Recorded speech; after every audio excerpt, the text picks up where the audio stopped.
Abiyyi nu kana baasee shimalli surree ofirratti kukkuteetu konkolaataa keessa surreen isaa tuuta tarsa'u konkolaataa keessa seenee namni kaan waan kolfaa baay'ee jira gaafa dhaabaan fa'aa waan xiqqoo waan ulfaatu wayii gagadhiisedhani. Akkasitti fiiganii piikappiitti naqanii sana booda akka ta'etti Amboo keessaa baqatee bahe Abiyyi.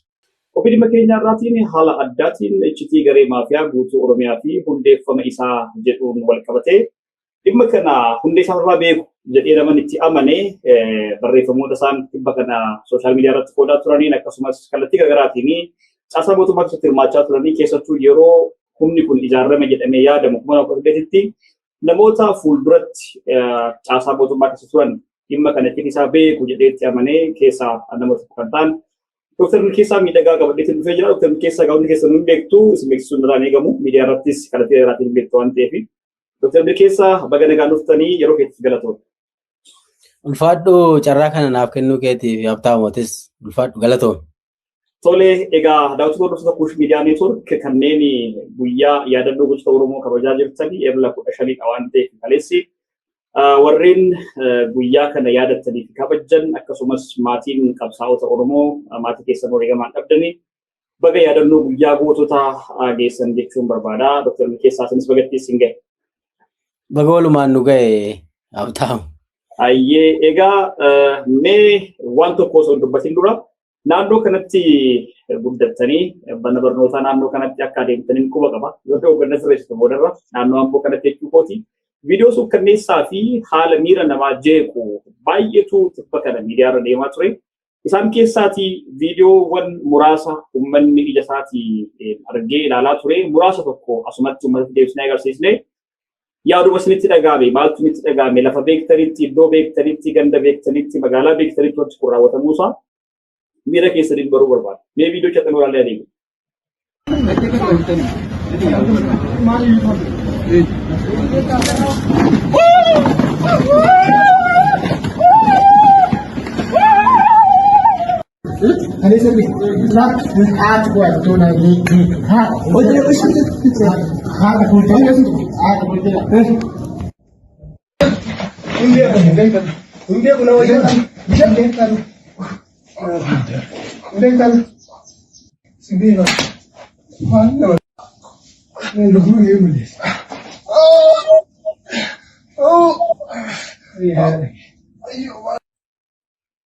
Egaa Dr. Milkeessaa viidiyoo kana jaalalloonni baay'ee miira nama jeeqa waan ta'eef namoonni keenyas argaa turanii. So miira keessan maaltu itti dhagahame viidiyoowwan kana gaafa agartan?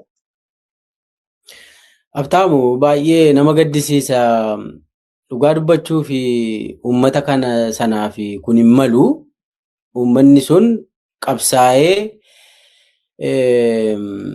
warra aangoo argate kanaa fi dhiigaa fi lafee itti kaffaleetu jarri kun aangoo qabate haa ta'uuti ammoo uummanni sun kabajati isaa mala ture. Uummanni sun ulfina xira isaa mala ture. Gidiraan akka kanaa isaan malu ture. Gaafa aangootti ba'an Niiyoorkii goona Amboo jedhanii afaaniin haasa'an. Garuu Amboon Niiyoorkiitu hin ta'in Si'ooliin taate Amboon. Bakka dhalli namaa itti akkattiin waan amma ijaan argine kanatti ta'uu ta'ee jechuudha. Hireen uummata kanaa kana ta'uu hin qabu ture. Kabajni uummata kanaa kana ta'uu hin qabu ture. Galanni uummata kanaa akkasittiin uummata gidirsuu laaluufuun ulfaata. Wanni kun keessaa kan muraasa wanti xiqqoo namni waraabee as ergedha. Kan kanaa olii dhalli namaa rashanamee dhumee ajjeefamee bosona gatamee qeen Oromoo hundi awwaalchatu jira. Maatiin Oromoo hundi awwaallateera ganda kana. Kuni ta'uu irra turre. Uummanni naannoo sana qajeelootan beekaa. Uummanni naannoo sanaa ofirraa fincilachuudhumaan beekama. Dargiidhaafis gadi hin jenne bara Haile Sillaasees gadi hin jenne, bara Wayyaanees gadi hin jenne, yoo dubbiin itti cimte uma falmataadhuma ture ammas uma falmataa. Wanni kun egaa dhugaa dubbachuuf baay'ee nama gaddisiisaa. Egaa hiree uummata Oromoo maraatu kana ta'e. Wanni achitti ta'e kun bakka hundatti ta'aatu jira waan ta'eef ani gadda guddaan natti dhaga'ame uummata sanaa fi wanni hawwinu kanan turre siin jechuuf ani barbaada Habtaam. Tole egaa har'a gaafan keessummaa koo godhee siin affeeru wantoota kana sirriitti beektu jedheen itti amanee hanga danda'e wantoota qulqulleeffachuu qabnu manni keenya baruu qabu hawaasni keenya baruu qabu maaltu adeemaa ture wantoota kana sirriitti akka irraa dubbannuun barbaade. Dhimmuma kanarraa gaafa deemnu ajandaa biroo hin qabnu har'a ajandaan keenya eenyutu hundeesse maaliif hundeesse yoom hundaa'e kaayyoon isaanii maali karoora isaanii maali ija isaa qolarraa baasnee akka hawaasaa galutti akka uummata keenyaa galutti akka irraa dubbannuun isin affeerama. Caasaa mootummaa keessa turtanii sirriitti beektu wanti kun maal akka ta'e ideen abdadda. Mee akkamitti eegale hundeeffamni garee maafiyaadhaa jechi maafiyaa jedhus sin ibsu jechi saamichi jedhus sin ibsu jechi garee ajjeeftu jedhus sin ibsu waan hunda raawwatu waan ta'eef walumaa galatti garuu addunyaa irratti gareen maafiyaa jedhamu garee waan hunda raawwatu waan ta'eef hunda galeessa ajjeesaas saamaas gudeedaas waan ta'eef gareedhuma maafiyaa jennee haa fudhannu jedheen maqaa maafiyaa jedhu filadhee. Akkamitti eegale bu'uuramuun isaa yookiin habuurri isaa maal fakkaata ture haala kamiin ijaarame eenyu faatu waan kana habuuruu keessatti gahee qaba ture. Gaafiin kun gaafii bu'uuraati dhugaadha. Caasaan kun caasaadhuma qaama mootummaati. Wanni namni hundi hubachuu qabu qaama mootummaa ta'ee caasaa dhokataadha. Mindaa mootummaa nyaatu mootummaatu leenjisee mootummaatu to'ataa ergama mootummaa dalagu booda gaafii ati kaasteen gara boodaatti itti deebinaa. Naannoo Finfinneedhaa kaasee haga Amboo gad dabartee haga Geedootti warri socho'an Matoo Hayaa jedhamu. Maqaan isaanis Matoo Hayaa jedhamu. Maquma ofiishaalii isaanitti waamamanidha. Jara kana jalqaba kan inni hundaa'e Abiyyi aangoo qabatee akkuma inni aangoo qabateeni waa'ee dargaggoota Oromoo qeerroo Oromoo kana akkam goonaan jedhu dhaaba keessatti mari'atamaa ture. ODP keessatti jechuudha yeroo sanatti. ODP keessatti uummata dargaggoota qabsaa'aa turan kana maal goona akkam goona demobilize ta'uu qabu waan ta'eef fincila kana dhaabuu qabu miira san keessaa ba'anii gara hojii misoomaatti akka isaan galan akkam haa goonu waan jedhu mari'atamaa ture. Bu'uura irraa kaasnee haasofna waan jetteef gahu. Dhugaa. Marii sanaanii Lammaa Magarsaa yeroo sana pirezidaantii waan tureef proposaalii inni dhiyeesse warri aangoo kanaanuu nu ga'e dargaggoota kana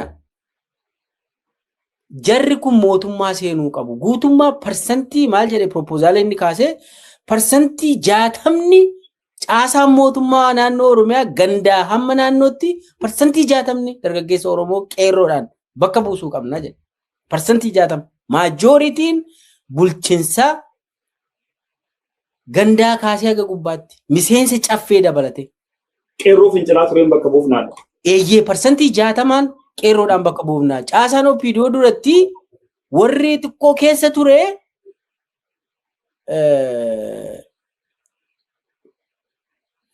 keessaa bahanii kun torataa soorama haa ba'u kun immoo bahee ijaaramee biizinasii haa hojjetu waan jedhu proposaalii dhiyaate. Fandiin hin jiraata jaraa fi mootummaa keessaa bahanii hojii haa hojjetanii waan jedhu dhiyaate.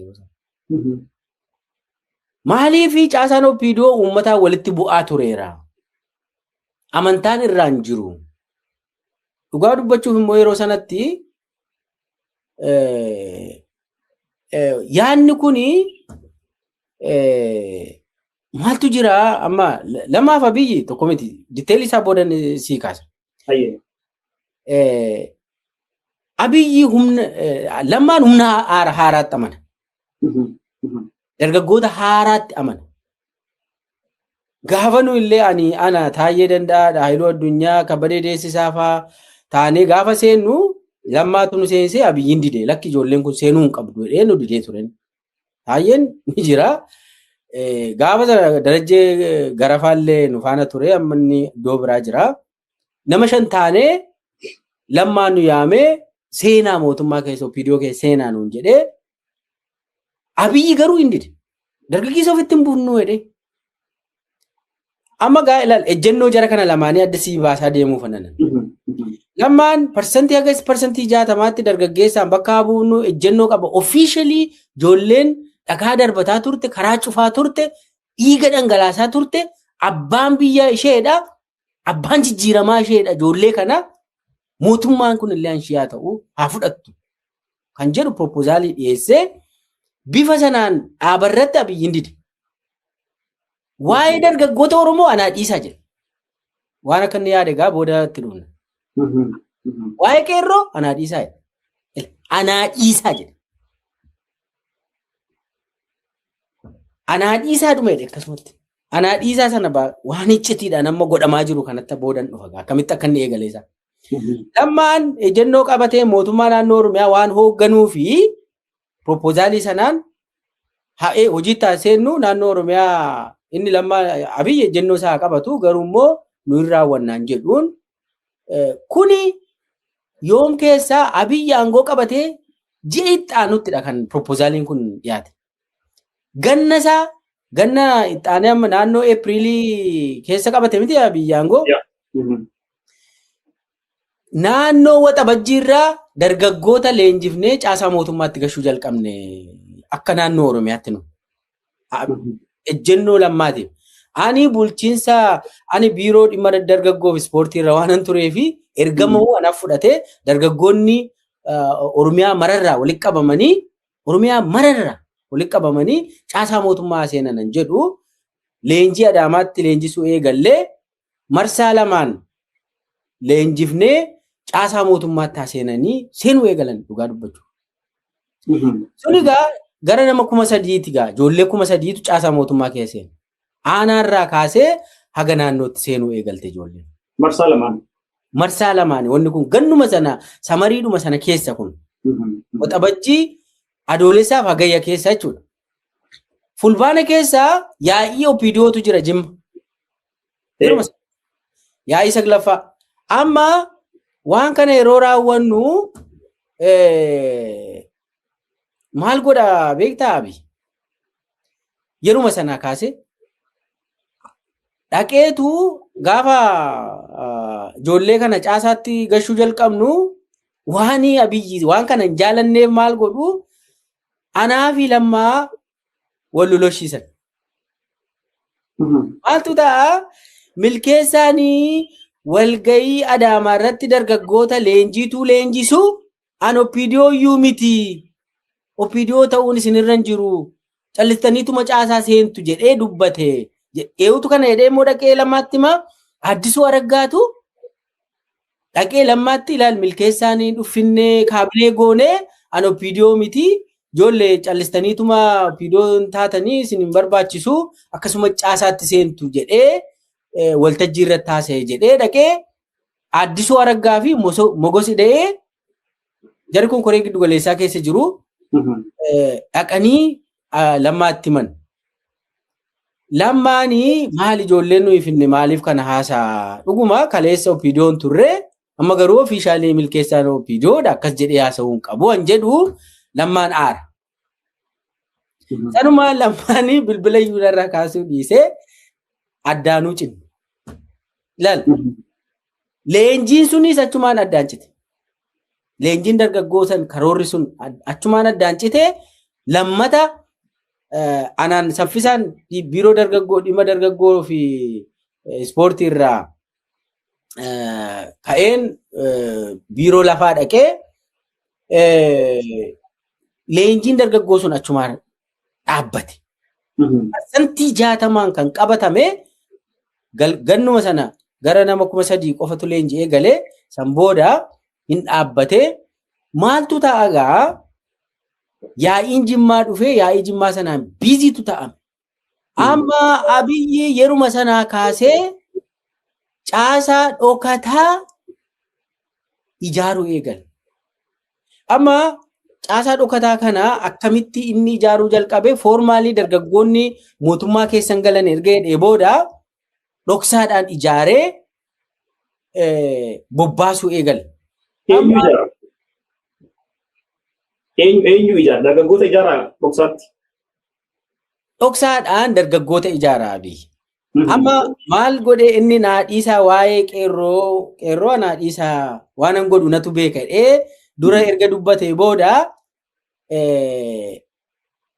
erga boombiin isteediyeemiitti irratti darbatame jedhamee ololamu tokko hin jiru.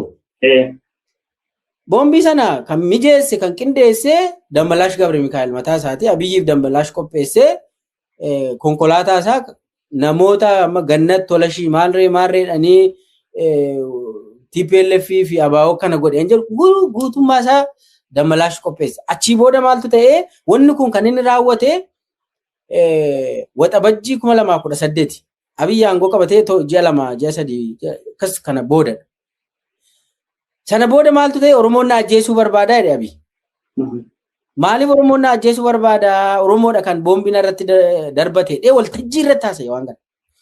Amma galaa kana sii kaasu waan Abiyyi jala jalaan hojjechuu eegaluudhaa deemuuf waa'ee qeerroo naadhiisaa jedhe.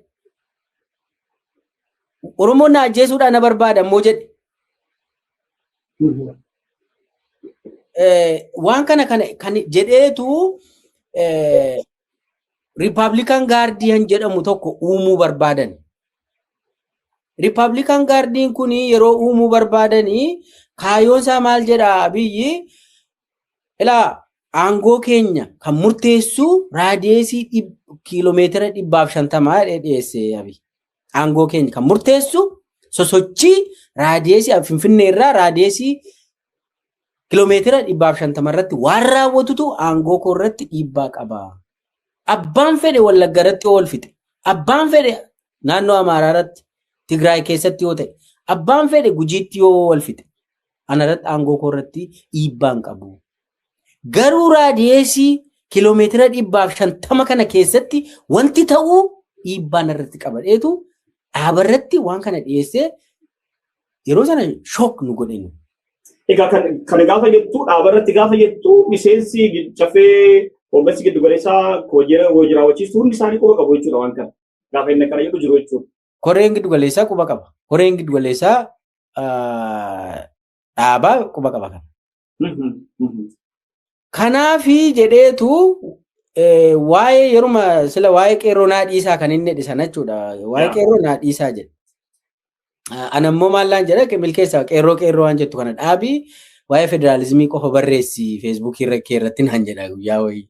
Qeerroo darajee garafaatiinis ዝም ሌላ ነገር ስለ ስልጣን አውራ እንጂ ቄሮ የሚባል ኃይልም አይደለም አክስ ጀዴት ሀሳ ቄሮን ሁምነ ሲንቀብዱ ማሊ ሲንፍኔ አንጎ ሲንቀብዱ ዴት ሀሳ ዋይ ቄሮ እንበሬሲና እንጀደናን ፐርሰናሊ አማ ነሚቹ ኩኒ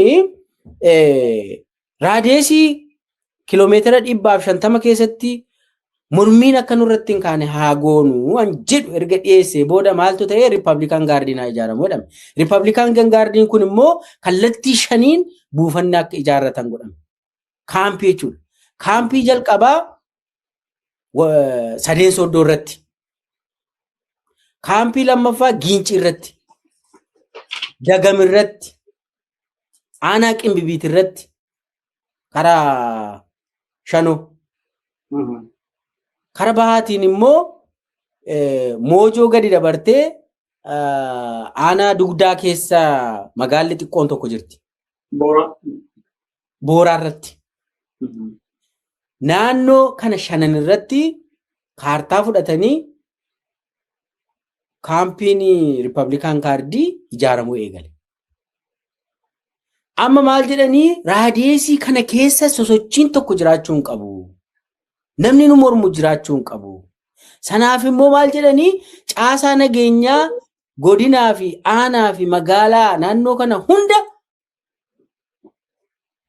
jedhaniitu kun immoo qabatamaadhumaan Toofiq jala gashan Toofiqiif Damballaash akka hoogganan godhan. Oromiyaa miti naannoo kana kan bulchu jechuudha. Bulchiinsaaf nageenya aanaa sulultaa, bulchiinsaaf nageenya magaalaa Amboo kallattiidhaan beeta mangistii dilbata beeta mangistiitti wal ga'u. Dammallaash Toofiq Madad Toofiq irraa poolisii Finfinneetti itti aanaa ta'ee san muudame sana jechuudha. Abiyyi biraa ba'e. Dura eegumsa Abiyyi olaanaa ta'ee kan tajaajilaa ture. Riippaabilikaan gaardii isumatu hooggana guutummaatti baay'ee. Namni biraa Riippaabilikaan gaardii haa hoogganu malee overall isumatu hoogganaa ture. Maal godhanii naannoo kana hunda of jala gashan. Kaampii ijaaraniitu naannoo kana hunda of jala gashanii ijoollee malammaluu jalqaban. Ijoollee Riippaabilikaan gaardii taatu. Eenyuun fayyadamaniitu immoo ijoollee malammaluu caasaa ofii ijaaran kallattiidhaan beeraayi deennetii fi waajirri muummicha ministeeraa ijoollee raadiyeesii 150 kana jalatti ijoollee ijaaran fayyadamaniitu miseensota Riippaabilikaan gaardii jedhanii filatan karaa ijoollee kanaaf filuu jalqaban. Waan tokkoon isinitti uummanni Oromoos baruu qabaan jedhee ani yaadu yeroo hunda mataa kenna naannoo. Riippaabilikaan gaardii gaafa ijoollee fo'anii leenjii gashan ijoollee Oromoo keessaa haati dhalataa Wallaggaati jedhanii ari'antu jira. Gurbaa Amboo tokko haati isaa Wallagga jedhanii kan ari'an mucaan sana jira mucaan.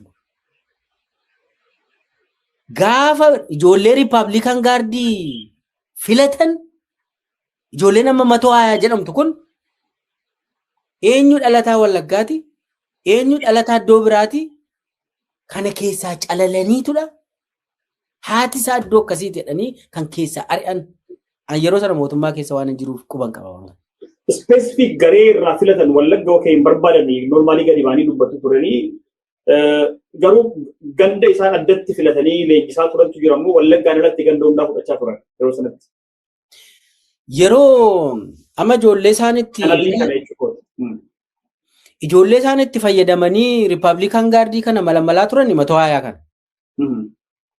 Matoo Hayaa kana akkuma sila jisiin jedhee jalqabarraa kaasee kan ijaaree dubbii kana kan harkaa qabu Abiyyi Ahmad karaa Damballaash Gabre Mikaa'elii fi karaa Toofiq Madadi.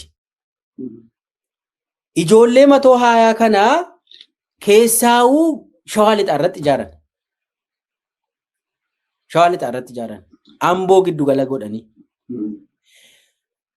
Fincila sodaata Abiyyi. Waa hunda caala Abiyyi. Akka malee fincila hin sodaata Abiyyi. Fincila raadiyeesii kiiloomeetira 150 immoo fincaan buusee baqata Abiyyi. Hin beeka waan ta'eef. Isaaf jecha Matoo Hayaan kun ijaaramuu qaba. Matoo Hayaan kun ijaaramee immoo maal ta'a? Hojiin itti kenname akka Abiyyi irratti fincilli hin dhalanne maddarraa gogsaa deemuu jechuudha jarri kun. Ijoollee kana adda baasanii sana fayyadamaniitu miseensa Riippaabilikaan gaardiis filatanii kanaaf miseensa Riippaabilikaan gaardii ta'uudhaaf ati akka carraa dhiigni kee dhiiga Wallaggaan jedhamu jiru Oromoon Oromoo. Oromoon Oromoodha. Damballaash faa Toofiq faa Abiyyi faa garuu jalqabarraa kaasee taargeetii godhaniiru uummata Wallaggaa. Maccaadha uummanni kun. Uummata nagaa Oromoodha. Adda qoodee Riippaabilikaa gaardii gaafa ijaare namni Wallagga jedhamu tokko akka hin galle kallattii Abiyyiin ijoolleen 120 kanatti fayyadameetu kana godhe. An kana sirriittan quba qabaatu haasaa jalqabarra jechuudha. Ijoollee harka caalu ijoolluma giddu galaa kana filatan. Keessa immoo ijoollee ganda biraas gara Jimmaa, gara Ilubaaboor, gara Arsiirraas xixiqqoo waan ta'e wayii keessa hin mammaku. Kan isaan jalqaba taargeet irratti godhan garuu nama dhalataa Wallaggaa haadhuma qofaan illee yakka kana fakkaatu yeroo isaan raawwatan quban qaban kana. Kanammoo karaa kamiin raawwatanii ijoollee dursanii 120 jedhanii lafarratti ijaaran. Caasaa keessatti ijaaran. Caasaa mootummaa keessatti. Amma gara eenyu jarri kunan jedhutti haaseen. Jalqabarraa Ambootti yoo jalqabne 120 kana marsaa duraa warri hoogganaa turan kan akka Geetuu Daandessaa fa'aa amma guddatee itti aanaa hoogganaa milishaa waajjira milishaa Oromiyaa ta'e. Geetuu Daandessaa yoo agartanii milishaa Oromiyaa hoogganaa jechuudha itti aanaa ta'edha. Jalqaba gaafa duraa tika deeninnatii ta'ee Amboo irratti ramadamee 120 kana warra hundeesse. San keessa immoo warri adda bilisummaa Oromoo ofiin jedhanii alaa galan kanneen akka Haayiluu Gonfaafaa gahee guddaa taphatanii 120 kana ijaaruudhaan Amboo irratti. Waa'ee gandummaa kana dhugaa dubbachuuf Amboo keessa waa'een gandummaa jiru. An sirriittan beeka waan ta'eef. Amboo jechuun Oromoo hunda magaala bakka buutudha. Amboo keessatti ati Wallagga, ati Shawaadha, ati Tuulama, ati Macca wanni jedhamu hin jiru. Hamman ani beeku. Ijoollee 120 kana fayyadamaniitu Amboo gandaan qoodanii safara Wallaggaa dhaqanii teeraraayis gochaa oolu. Safara jira mandarri akkas Oromoon garuu yoo ilaalte manneen barumsaa Amboo keessa wanni Amboo gochisiisu Oromoo hedduutu godina adda addaarraa achitti barate. Aanaa baay'ee irraa walitti dhufteetu. Ijoollee Gindabarat, ijoollee Horroo, ijoollee Fincaa, ijoollee Qeellamfaarraa dhufaniitudha. Ijoollee Hincinniirraa. Durtuu walisoonuu achi kibba lixa Shawaan ta'in duraa walisoonuu Amboo waliin ture. Amboo kan gootummaa kennuuf elementii kana keessoo isaatti Oromummaa isaatu cimina qaba Amboon. 120 waan kana akka cabsuufidha kan inni hundeeffame jechuudha. Jalqaba gaafa namoota kana hundeessan namoota 120 hundeessan amala warri marsaa duraarra 120 kana gaggeessaa turani achiin jiran isaan amma guddatanii iddoo biraatti ramadamaniiru. Marsaa lammaffaarra warri turanis achuun jiran amma warra marsaa sadaffaarra dhufedha warri amma maqaa dha'aa jiru. Kaaseen ammoo warra dhiyoo kana isaan warri marsaa dura nama fixaa turan nama gidirsaa turan guddatanii kun Bishooftuutti barcuma guddaa kennameefii jira. Adaamaa irratti muudamanii jiru. Kun Oromiyaa irratti muudamee kaabinee ta'eera. Iddoo adda addaarra federaala warri deeman jiru. Finfinnee irratti kutaa magaalaa adda addaa irratti warri ramadame baay'eedha. Shaggar kanammoo itti ejjetaniitu dheedanii nyaatu. Mana isaaniitiin lafa isaaniitiin qorqanii nyaatu. Magaala Shaggar jedhanii hundeessan kana kan isaaniiti. So amma 120 jalqaba Amboo irratti hundaa'e akka magaalaa tokkoottu nama tokko gareedhuma tokko qofa miti. Amma Jarri kun maal hojjetu? Waan isaan hojjetaa turan tokko yoo kaafne. Mee itti dhufna sanatti itti dhufna. Waan tokko sii kaasuu barbaade Dr. Keessa. Tarii Amboo irratti baay'ee xiyyeeffatanii akka deemaa turanii fi Amboo irratti ijoollee ija ta'an qabsoo gaggeessaa turan kanneen akka Galaanaa Imaanaa fa'aa ijoollee qabsoo Oromoo keessatti ija ta'an balleessuu irratti abbootii qabeenyaa sabboonummaa qaban balleessuu irratti ijoollee qeerroo ta'an kaan ofitti hammatanii kaan caasaa garaagaraatiin ijaaranii kaan immoo fuudhanii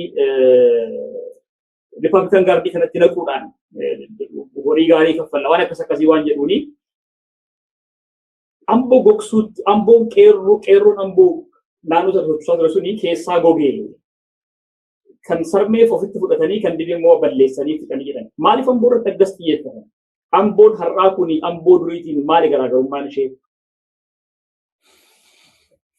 Amboon durii kan beeknu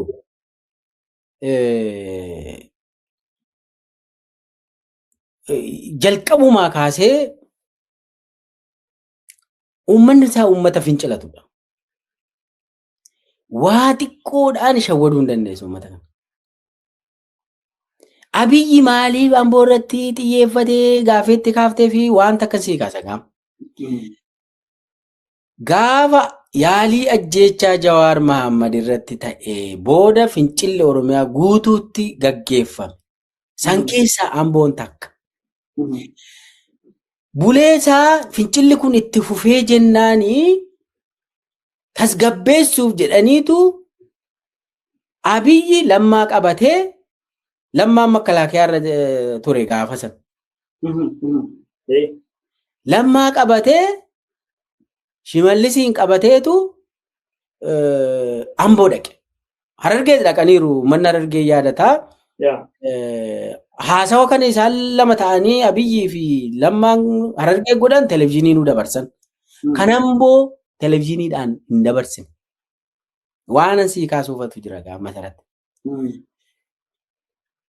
Amboo dhaqanii tasgabbaa wanni Jawaar irratti ta'ee dogoggoraa waan jedhu haasa'e Abiyyi. Uummanni Amboo jaarrolii Ambooti kan walitti qabame. Likkii isaatti mani Abiyyitti. Wanti kun sin baasu jedhanii. Ka qabsoofneef immoo kanaafuu miti jedhanii. Jawaariif kun hin malu jedhanii. Adda isaatti kallattumaan itti. Lammaan gaafa sana uummanni Amboo wanni inni jedhaa jiru sirriidha. Of sirreessina yoo ta'e of sirreessina jedheetu Abiyyitti garagalee innaan Abiyyiin didee sana keessatti maaltu ta'e Habtaamu dargaggeessi qeerroon Amboo bakka walgahii hoteela Abbabeech marse. OMN illee galchuu danda'a yaadadha. Miidiyaan illee akka seenne OMN akka hin galle dhookan. Kana laale. Dargaggeessi hoteela Abbabeech gaafa marsu. Sana booda Toofiq faa karaa duubarraan karaa boroo hoteela Abbabeech duubaan gara isteediyeemii wayii jira karaa sanarraan piikaappii seensisanii banneerra kaa bakka ijoolleen sinfixuudhaaf as keessatti qeerroon Amboo sinfixuuf kabbabdeetti jedheetu Abiyyi luka na baasi jedhe. Piikaappii keessa gaafa sana nama 4 waltajjii irra ture. Lammaa Magarsaa, Abiyyi Ahmad, Shimallis Abdiisaa fi Dhaabaa dabalee ture. Lammaa maal taatanii jara keenya qeerroon nu marsee maa tokko nu godhu gaafii qabootee nu gaafata. Kanaachi nu baatee dhasii nu baasa malee maa nu godhu ka'i bayi malee nu si ajjeesu boombii darbatu maal.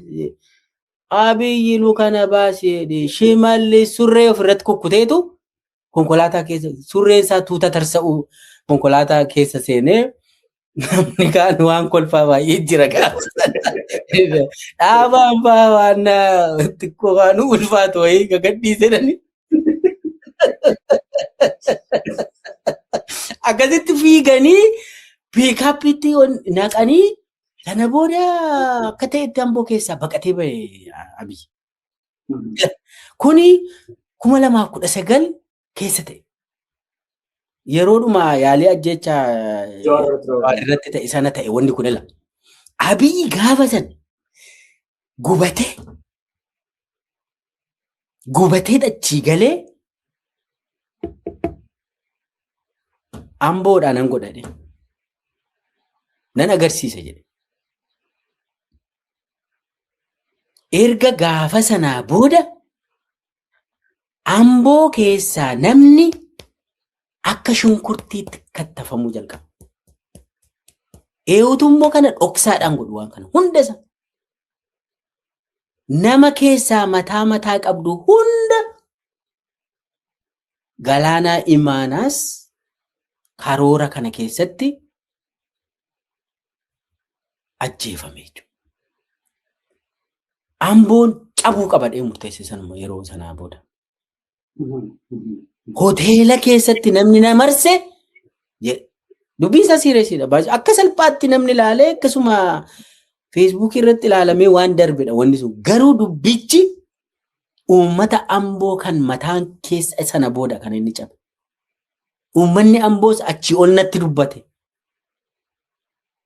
jedhee dargaggeessis hiriira narratti bahee na marsee sadarkaan ajjeesuu irra ga'e jedhee amanee san booda Amboon cabuu qabdi jedheetu murteessee. Sana booda ijoolleen nammatoo hayaa kun bal'inaan magaalaa Amboo keessa sirriitti akka ijaaraman godhamee ijoolleen ganda irratti ijaaran dhaqanii. Magaala miti ganda irratti ijaaranii nama akka bofaatti dargaggeessa akka bofaatti qaxaqqaxanii kaan ajjeesanii lagatti gatu kaan karaa irratti gatu kaan bishaan bosona keessatti gatu jalqaban ajjeesanii. Sana keessa gaa adeemsa keessa waggaa utuu hin ta'iin immoo inni guddaan isaayyuu dhufee Hacaaluu nu ajjeefamu. Inni guddaan isaa. Kanaaf naannoo sana irratti waan kanaa wal qabata. Ajjechaan Hacaaluu egaa ajjechaa Hacaaluu kaastee difeelee akka itti deemtu naa barbaada Dr. Milkeessa. Ajjechaan Hacaaluu Amboon cabsaa kanaan wal qabata jettee amantaa. Dabalataanii garee 120 kana keessa intaloon gaaf sana Hacaaluu wajjin turte Laamroot isheen jedhamtu Laamroot Kamaal isheen jedhamtu garee 120 kana ijaaruu fi ijaarsuu keessatti maatii ishee keessa abbaa biddeenaa yookiin abbaan ishee nama tikaa keessattuu Finfinnee irratti nama baay'ees beekamu akka ta'edha yeroo sanas himamaa kan ture yeroo sana gabaasa dalagaa turanis sanuma qulqulleeffamu. Garee 120 ijaaruu kana keessattis Ambootti deebitee waan baay'ee akka dalagaa turteedha kan odeeffamu. Ajjechaan Hacaaluutu ijaaramu 120 kanaatiin yookiin immoo harkoo 120 kanaatiin gama saniin raawwatame jettee amantaa? Hacaaluun inni ajjeefame Oromoo guutuu cabsuudhaaf. Karoora Oromoo guutuu cabsuuf. Gaafa Abiyyi Wallagga irratti xiyyeeffatu Oromoo cabsuudhaaf. Gaafa Abiyyi Amboo irratti xiyyeeffatu Oromoo cabsuudhaaf.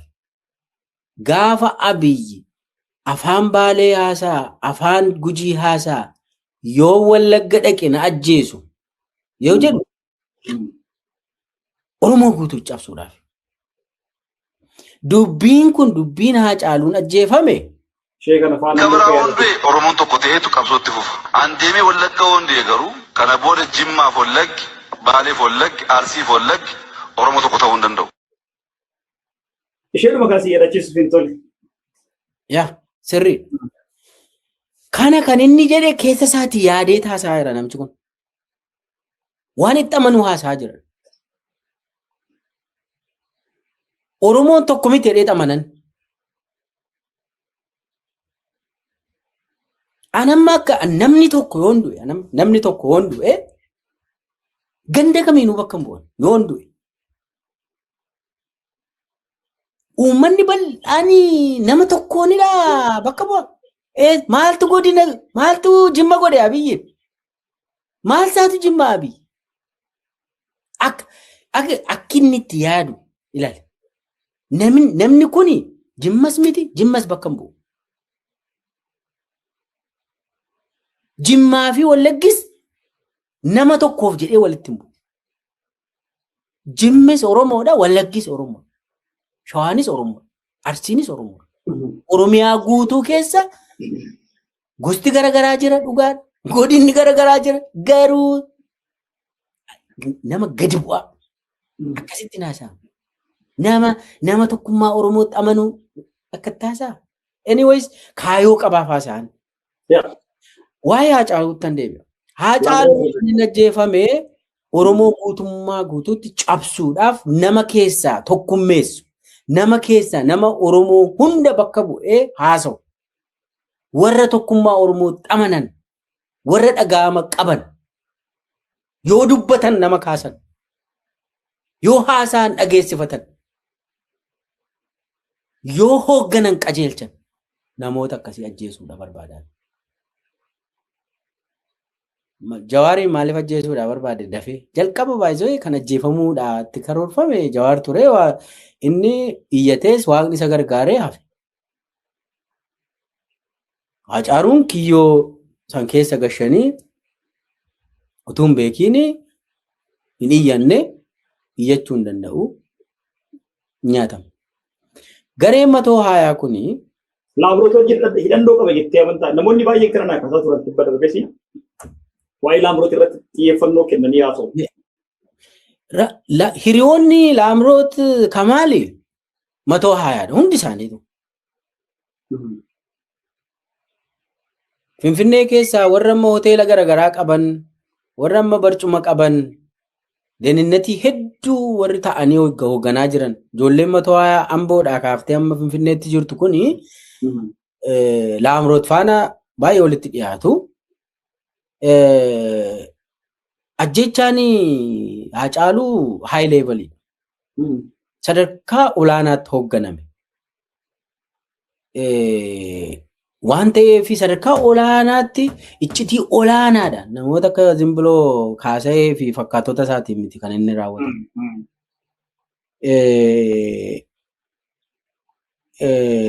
Garuu Laamroot akka basaasa tokkootti garee Matoo Haayaa keessa turte.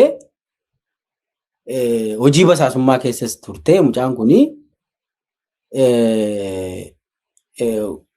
waan assassination sanaan akka waliigalaatti ajjecha Haacaaluu wal qabatee garuu dubbiisaa kan hoogganee baay'ee sadarkaa olaanaatti sadarkaa muummicha ministeeraa sadarkaa Dammalaashfaatti iccitiinsaa waan qabamee namoonni ajjeesanis xiqqoo ol fagoodha. Garuu intalli akkuma jettee garee Matoo Haayaa keessa jirti. Isheen ajjeesuu keessa hin jirtu garuu haala mijeessuu keessa jirti. Hin beekti warra ajjeese intalli. Har'a Dubaayii jirti intalli dhiifamtee biizinasii hojjetaa jirti Dubaayii Laamroot. So deennatii xeegammoo eegumsa guddaadhaan deennatii xeegaanii jira. Ishee so sadarkaa amma yakkoota gurguddaa akkasii kana iccitii gurguddaadhaan raawwataman. Isaan kana ijoolleen Matoo Haayaa kun naannoo kanatti irra caala naannoo kanatu hin ta'in isaan sadarkaa gadiitti sadarkaa magaalaa sadarkaa aanaa keessatti waan hiraarsan hojii sadarkaa gadiitti hojjetu ijoollee Matoo Haayaa kuni. Amma Matoo Haayaa yeroo jennu waan addaa miti. Caaseffama mootummaa keessaa jiru jarri kun caaseffama mootummaa keessaa harka gadiidha. Keessaa mootummaa keessaa immoo deeninnatii. Beeraawii deeninatiitu qajeelcha ijoollee kanaa. Eenyutu isaan hooggana? Amma fakkeenyaaf tibba darbee Haacaaluu Gammachuu fa'aa kantiibaa magaalaa Ambootiin dabalatee namoonni baay'een ijoollee kana faana suuraa qabaniin dabalatee gadi bahee dubbatamaa ta'u. Kominikeeshiniin magaalaa Ambootis suuraa wajjin ka'uun isaanii yookiin immoo suuraa kantiibaa wajjin ka'uun isaanii ergama mootummaa qaban jechuun miti waan jedhu ibsa dimshaashan ba'e wayii waan akkasii maxxansanii turan. Akka waachii fakkeenya yookiin immoo maxxansa Jawaar fuudhanii fa'aa akka waan lola dhuunfaatiin waan godhame mootummaa irratti lola oofuudhaaf Jawaar waan ofiitti fakkeessanii kaasaa turan. Eenyutu hooggana ijoollee kana? Kantiibaa magaalaati moo tika aanaati moo tika naannooti moo kan godinaati moo akkamitti hoogganamu? Jarri kun kallattiidhaan hoogganamanii beeraawii deeninnatii yeroo Dammallaash beeraawii deeninnatii ture sana Tika biyyoolessaa, okay. Tika biyyoolessaa fi waajjira muummicha ministeeraa Toofiq jala turan. Jarri kun. Toofiq Madiid, okay. Kallattiidhaan ila hubadhu. Bulchiinsi godinaallee jara kana hin beeku gaafa dura isaan hundeeffaman. Kantiibaan magaalaatiillee hin beeku gaafa isaan jalqaba hundeeffaman. Wanta akkasii kaasa. Tafarii Badhaadhaa kantiibaa magaalaa Amboo Saayiluu dura ture. Tafarii Sambooda Saayiluu achii booda Hacaaluudha kan dhufe Amboo irratti. Gurbaa Tafarii jedhamu kana dhalataa Walisooti. Kantiibaa Amboo ta'ee muudamee ijoolleen matoo hayaa kun yeroo sana ifatti matoo hayaan jedhaman beekamanii garuu immoo beeraayi deeninnetiin ijaaree ijoolleen kun sosochooti ergamatti kennamee dhalataa Amboo malee namni iddoo biraa akka hin bushine jedhaati gaafii gaafadhaa. Uummata keessattis gaafii akkasii kakaasaati. Namni dhalataa Amboo yoo ta'e malee ganda biraatii dhufee hin bushu jedhaati. Ganda irrattis haa dubbatamu, magaala irrattis haa ka'u, godina irrattis haa ka'u jedhanii ergama Toofiqii fi Dammallaa isheetiin. Wanni kun ijoolleen kun kakaafti. Gaafa kana Tafarii kana nun bushuu jedhan ilaal. Sadarkaa biltsiginnaan itti jirtu sii kaasuuf. Tafariin Walisoodha. Walisoo fi Amboo gidduu garaagarummaan jechuun hin ulfaata gaa waan akkaataan atitti qoqqoodiinsa biltsiginnaan gaggeessu kana kaastee haasa'uuf hin ulfaata. Tafarii irratti boombii dhukaasanii ijoolleen kun. Ijoolleen matoo haaya. Kantiibaa magaalattii irratti. Kantiibaan hin beeku kana. Booda ijoollee sana qabanii onneedhaniitumaa hin gadhiisaniin immoo.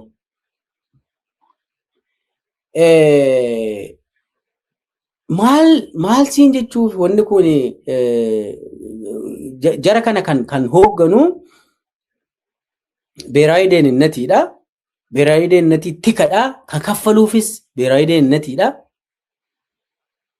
Kallattiidhaan kan bobbaasu, ka to'atu, ka leenjisu, fandi ka godhu, ka hidhachiisu caasaa godinaayyuu miti. Ka kallattiin hoogganee bobbaasee qoratee ergamatti kennu warra federaalaati. Ani amma ijoollee bulchiinsa godinaa yeroo sana godina bulchan wal beekna. Yeroo isaan yeruma Lammaan tureyyuu Lammaa jalatti ijaaruu jalqaban waan kana. Lammaan quban qabu. Toofiq faa erga yaalii ajjeechaa Lammaa irratti gaggeesse booda Toofiq eegumsa Lammaa ture Toofiq Madad. Lammaa mataa isaa irratti magaala Moojootti yaalii ajjeechaa irratti gaggeessee jedhee sana booda iccitii araatti fakkaatu kun. Waan fakkaatu. Nan kaasa kun. Lammaa Magarsaa walgayii magaala Moojootti wanni kun gannadha 2018 garuma ganna keessa gannadha. Erga Abiyyi muummicha ministeeraa ta'e jechuudha. Walgayii tuunni gaggeessaa jiru qaamni hidhate namni 3 snaayiparii hidhatee walgayii keessa galee magaala Moojootti. Kantiibaa yeroo sanaa dubartiidha. Isheetu affeeree eebbatu ture. Lammaan achi dhaqee namoonni snaayiparii qabatanii dhufanii yeroo sana eegumsi Lammaa immoo Toofiq Madad kana. Amma ijoolleen Toofiq faana jirtu gurmuudhaan eegu Lammaa namni snaayiparii hidhatee seenee jira arganii nahanii saffisaan Lammaa waltajjii irraa butanii ba'anii konkolaataa keessa gashanii ijoolleen fudhattee badde. Warri hafe immoo warri kaan immoo Toofiqiin eenyu jarri gale kun jedhanii kabbabanii jedhanii dhiisaa ittiin bu'inaa hojjettoota federaalaatii jedhanii Toofiq. Hojjettoota federaalaa yoo ta'an snaayiparii qabatanii eenyutu eeyyamee fi eegumsa waan taaneef olaantummaadhaan eeyyama fudhatanii iyyuu hin seenamu bakka akkasii snaayiparii qabatte. Booda jara sanaa okeen gaafannannaanis ittiin buutan jedhanii akka isaan miliqan godhee Toofiq. Sana booda Toofiq Lammaa faana dhufee beellee nagaatti illee hin jennani. Eessa jirta lammallee eegumsa Lammaa olaanaa ta'eetu jiru. Galgaluma sananni Abiyyitti gale dhaqee eegumsa Abiyyi ta'e galgaluma sana. Sana booda Lammaan Abiyyiin gurbaan si bira dhufe kuni yakka hojjetee dhufe. Hidhamuu qabaa ergii jedheen. Inni dogoggortee inni hidhamuu jedheen Abiyyi. Akkasittiin Toofiq eegumsa Abiyyi ta'e guyyaa sanaa kaasee Lammaa faana akkasitti Lammaa marsaa lammaffaas yaaliin ajjeechaa Lammaa irratti gaggeeffameera yeruma sanaa kaasee. Amma gaa kananii sii kaasuu fi Lammaan utuu hin beekiin Toofiq faa caasaa Lammaa jalatti ijaaruu jalqaban. Caasaadhuma mootummaa ta'eetu Beeraayi Deeninnatii fi waajjira muummicha ministeeraa jalatti warra hoogganamu 120 jedhanii raadiyeesii kiiloomeetira 150 silasiin jedhe kana keessatti caasaan dhokataa kun akka hin ijaaramu godhan. Achi mootummaa biraa jechuudha. Yaa amma gaa wanta akkasii kaasa gaa dabalataan. Wanni Lammaan hin beekiinii ta'e tokko waan uummanni baruu qabu tokko jira. Waan Burraayyuutti raawwate fulbaana 2018.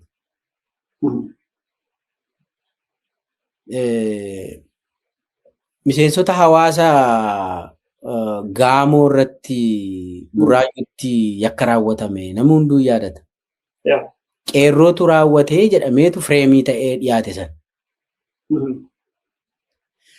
Dubbii sanaa karaawwatee miseensa 120ti. Akkamitti ta'ee yeroo sana gurbaanii poolisii naannoo sana hoogganu Darajjee Baayisaa jedhama. Komaandarri poolisii magaalaa Burraayyuu yeroo fulbaana 2018 sana keessa. Akka lakkoofsa Awurooppaa jechuudha. Komaandara kana dabalatee bulchiinsaaf nageenya magaalaa Burraayyuu dabalatee ijoollee 120 kana qindeessaniitu tibba sana immoo adda bilisummaa Oromoo Eertiraadhaa deebi'eera, Gimboot Sabaattiinis deebi'eera, walitti bu'iinsi akka uumamu godhaniiru. Abiyyi immoo hiriira simannaa abaahuudhaaf godhame sanaan aareera baay'ee Abiyyi. Akka malee aareera. Ijoollee simattee deebitutu uummata Gaamoo kana fixeedhanii diraamaa isaan hojjetaniin waan kana warri raawwate Dammallaash Gabre Mikaa'el, Toofiq akkasumas komaandara poolisii magaalaa Burraayyuu Darajjee Baayisaa qabatanii bulchiinsaaf nageenya magaalattii qabatanii waan kana raawwatan. Yakka hama. Kanaanii jettee miti. Kaabinee naannoo Oromiyaa bakka bu'ee araara uummata Gaamoo fi Oromoo akka bu'ee Arbaa Miincitti anatti ergame. Miseensa kaabineerra. Arbaa Miinci dhaqeen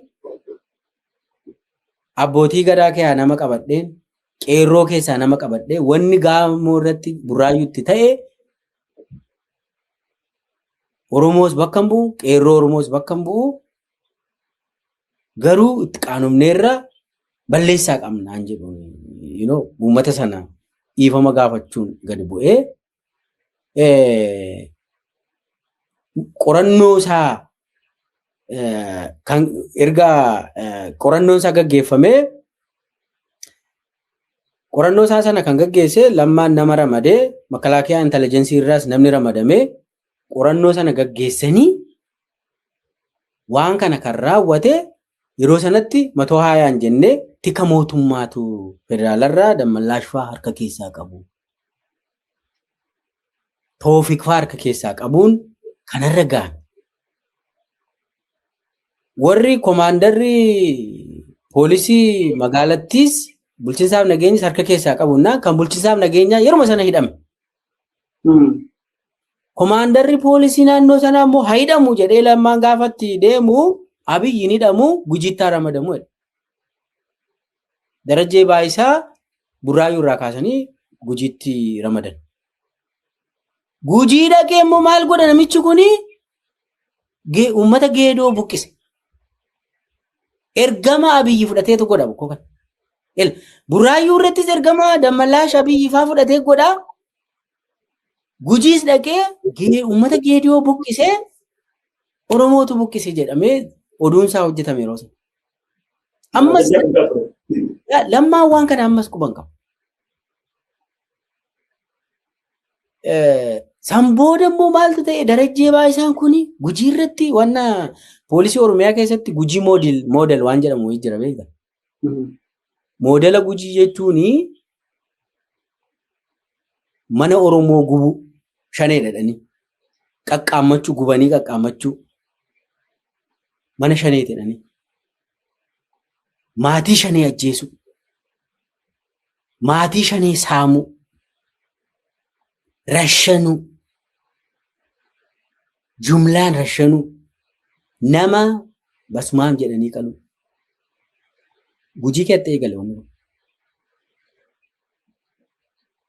gidiraan poolisii Oromiyaatiin Gujii keessatti jalqabe Wallagga dhaqe Shawaa dhufe Arsii dhaqe Oromiyaa hunda waliin moodela Gujii jedhama. Poolisii Oromiyaa keessatti moodela Gujii jedhama. Baay'ee ijoollee yeroo sana moodela Gujii kana hojiirran ooshin yottee didde ijoolleen poolisii Oromiyaa ijoolleen qabsoo yeroo dur qeerroo faana harka akkas gochaa turte sun poolisii Oromiyaa keessa nama 8 poolisii 8 rashaname Gujii irratti hin ajjeefnudhani. Maal godhe uummanni nagaan maal godhe dargaggeessi nagaanii hin ajjeefnu ajjeesaa jennaan hin ajjeefnutti poolisii 8tu ajjeefama. An kana ragaadhaan an beeka. Gujii irratti eewu kana godha makalaakaa keessaa namni achirra ture jira. Dabuub Izziirra Darajjee Baayisaa Abiyyachi kaa'ate kana jira. Jarri kun wanni Gujii irratti ta'e moodelli Darajjee Baayisaa Oromiyaa hundarra akka ga'u godhame. Darajjee Baayisaa saba kanaatiin saffisaan Arsii irratti ramadanii Arsii lixaa irratti ramadaniitu ji'a muraasaa booda eessa geessu beekta? Bakka Dachaasaa Bitimaa buusan. Dachaasaa Bitimaa matoo haayaatu adda keessa falate Ambootti tunni qeekooti jedhee mana isaati Ambooni utuu wookii godhaa jiru matoo haayaanii gareen matoo haayaa tokko gurbaanii Sheekoo Lammeessaa jedhamu nan hoogganamu garee matoo haayaa yeroo sana amma sheekoon kun Bishooftuu Mo'eessa jedhanii isaantu dhagaadhaan mataa falaxanii Dachaasaa kuffisanii Dachaasaan yeroo sanatti komishinara poolisii itti aanaa damee ittisaarra jira jechuudha. Humna addaa isa hooggan. Isa rukutanii kuffisanii hospitaala galee sana boodachumaan ari'atanii eenyuun bakka buusanii bakka isaa Darajjee Baayisaa kana bakka buusanii hamma har'aatti humna addaa naannoo Oromiyaa damee ittisaarra itti aanaa komishinii poolisii Oromiyaa ta'an tajaajilaa jiru. Darajjee Baayisaa ergama Burraayyuudhaa kaasee haga Gujiitti Arsii keessa naanna'ee dhufeetu gubbaa poolisii Oromiyaa irra kaa'ame. Dubbiinsaa waa'een matoo haayaa waa'een caasaa dhoksaa mootummaa ijaaree deemu gadi fagoo ta'uusaa yeroon isaa immoo har'a miti. Waggaa 8 dura ta'uusaa waan inni eegalame. Gubbaadha akka inni hoogganamaa jiru. even wanni kun caasaa dhoksaa akka inni ta'e. Warri har'a namoonni tokko kaasee maarreen kun dhiyeenya warra dhufedha malee warri duraa marsaan duraa jira marsaatti aanee jiru jira. Marsaan immoo nama jiru jira. Hojiin isaanii bal'aadha. Dr. Milkeessaa dhoksaadhaan caasaa diriiree jettee naa kaasteetta amma. Gurbaan amma kaasee jedhan kun ifaanti garuu namoota reebanis namoota reebsisanis viidiyoo waraabaati godhu. Viidiyoo waraabuun kun hiikan isaa maalidha? Maal faayidaan isaa? Viidiyoo waraabaa nama reebuun kun ragaa ofirratti qabachuudha moo ergama addaatti qabamoo viidiyoo sanaan waan dalagamu hiikuudhaan isaa maaliin moo gootummaadha? Gootummaa agarsiifachuudha wanta isaatti namoota baay'eetti raajii ta'aa ture. Ilaa hojiin viidiyoo waraabanii gadhiisu hojii shororkeessuuti. Amma bara Abiyyi keessa ragaa ofirratti funaanee seera maaliitti dhiyaata? Erga Abiyyi erga deemee booda waa'een Abiyyi dhimma isaan qabu. Deemnaan deemee saafeef dhimma isaa miti kun. Warra hafee rakkoo keessa galaa yoonan illee deemee Abiyyi nama ofii ergatuuf yaada isa dhiisa. Abiyyi amma jirutti namatti fayyadama. Warra itti fayyadame sanallee dhimma isaa miti. Viidiyoo waraabaa gadhiisa. Amma viidiyoo waraabanii gadhiisuun kuni hojii shororkeessummaa keessa jira. Uummanni callistee dhoksaadhaan gidirsitee harkaan kennachiiftu, hin jilbeenfachiistu, agarsiisuu qabda. Kanaaf amma yoo laaltee Jaanjaawid Milishaanii Sudaan keessa viidiyoo waraabaa nama 1,000 rashanaa miti. Imaammanni isaa kuni isaanis UAE dha kan hoogganu yaa asittis Abiyyiinis kan hoogganu UAE dha haa ta'uuti hojii propaagandaatiif uummata cabsuudhaaf waan barbaadamuu fi uummata sodaachisuu jilbeenfachiisuu dadhabsiisuudha waan ta'eef viidiyoo gadhiisuun barbaachisaadha. Abiyyi akkamitti amanaa amma nama tokko itti wacamee namni tokko yoo hidhame dhimma Abiyyi miti. Namicha sana ifin inni yoo barbaachisaa ta'e sinii fannisuu siin jechuu danda'a. Wannichi waan sirnaati waan ta'eef nama tokko keessaa baafteef wanni jijjiiramu hin jiraatu. Kanaafi amma gareen kuni lafarratti nama gidirsu sammuu namaa keessattis nama gidirsuudhaaf immoo onlaayinii sooshaal miidiyaa armiidhaa kennamuu qaba jedhamee murtaa'e. Sooshaal miidiyaa armiin ijaaramee jiru kuni gubbaadhaa hoogganamu viidiyoo kana isaanumatu gagadhiisa fuudhee. Warruma bilchiginnaa sooshaal miidiyaa armii kanatu raayyaa miidiyaa faarsee bulaadhuma mataa isaatu gadhiisa. Kaayyoon isaa immoo uummanni shororkaa'ee wanni kun nurratti raawwatamuu isaatii kanaafuu gadenneetu bullaa. Kanammaan ta'u akka namni shororkaa'ee gadi jedhee argaa jiilaa. Amma viidiyoo tokko yaadatta Amaanu'eel Wandimmoo yeroo magaalaa Dambidollootti tumaa geessanii mucaadhaan maal jedhuun beektaa? Mucaa tumamaa amma dhaqee addabaabaa irratti amma ajjeesanitti mucaan na argaa jiilaa jedhi jedhuun immoo duubarraa dhaabe. Na argaa jiilaa jedhi jedhuun mucaanumaan beeku. Mucaa miskiina na argaa jiilaa jedha beektaa? Ilaali. Wanni isaa kaayyoonsa ergaa doo mucaa sanatu hin ta'in uummata bal'aadhaan waan darbaa jiru sanadha dubbiin. Uummanni bal'aa waan sana argee akka shororkaa'ee jiiluu barbaada Abiyyi. Maal jiilaa? Abiyyi irratti hin ka'iina. Abiyyiin hin mormiina. Inni waan akkasii nama godha. An jedhu ergaa sana dabarsuudhaaf addabaabayii irratti nama rashanuun viidiyoo waraabaa. Ergaansa uummanni shororkaa'ee akka gab jedhu cabee gabroomee akka jilbeenfatuuf barbaadameetu akkas godhu. Tole galatoomii Dr. Milkeessaa egaa akkamitti Dr. Keenyaa har'a marii addaa kallattii tokko irratti xiyyeeffate iccitii ijaarama garee maafiyaadhaa naannoo Ambootti viidiyoon isaa gadi bahee iddoo guutummaa Oromiyaatti immoo babal'atee deemaa jiru naannoo Amaaraa keessatti wanti kun akka jiru namoonni gama sanaan dubbachaa jiru har'a sooshaal miidiyaa isaanii irratti argaa jira. Kanarraa dubbachaa jiru. Nama iccitii kana beeku hundeeffama kanaa beeku warra waan kana hoogganan beeku kaayyoo wanti kun ijaarameef beeku jedhee yeroo sanatti qaama mootummaa turee fi amma fuuldura bahee adda dureedhaan mootummaa kana mormaa jiru. Sirna kana akka inni ajjeechaa dhaabu, waraana dhaabuu fi gochawwan sukkanneessoo akkanaa dhaabu fuuldura bahee kirii sirnichaa saaxiluudhaan beekamu Dr. Mikeessaa wajjinidha kan marii taasisaa jirru. Dr. Mikeessaa gara keetti hin deebi'a. Caasaan kuni hanga ammaatti kan irraa haasa'aa jirru caasaa naannoo Finfinnee jiru irraa haasa'aa jiru. Matoo hayaan kuni kallattii garaagaraatiin Finfinnee keessatti iddoo garaagaraatti socho'aa jira. Hanga Burraayyuutti, hanga Ambootti, hanga iddoo garaagaraatti naanna'aa jira. Gochoonni wal fakkaatan guutuu biyyaatti keessatti Oromiyaa keessatti raawwatamaa turan. Maal fakkaatame ani osoo hin dheerin ofuma keetiitii caasaa kana akkamitti ijaarame Oromiyaa keessa caasaa akkamitti jira maqaa akkamii qabu gochoota akkamii raawwatan akkamitti beekuu danda'u uummanni yookiin immoo uummataaf akkamitti ibsitu wantoota raawwatamaa turan. Gaafii gaariidha. Gaafiin kunis caasaan matoo haayaanii naannoo Amboo irratti beekama. Caasaan wal fakkaatu bakka hundatti ijaaramuu beekamaadha.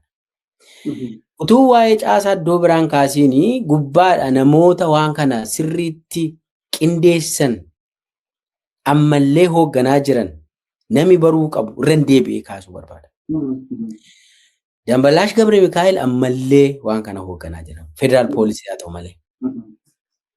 Beeraayi Deennetii keessaa Sisaayii Tolaafaatu hojjetaa jira. Toofiq ammallee itti jira. Biraanuu Tsaggaayee yeroo ministeera haqaa ture sana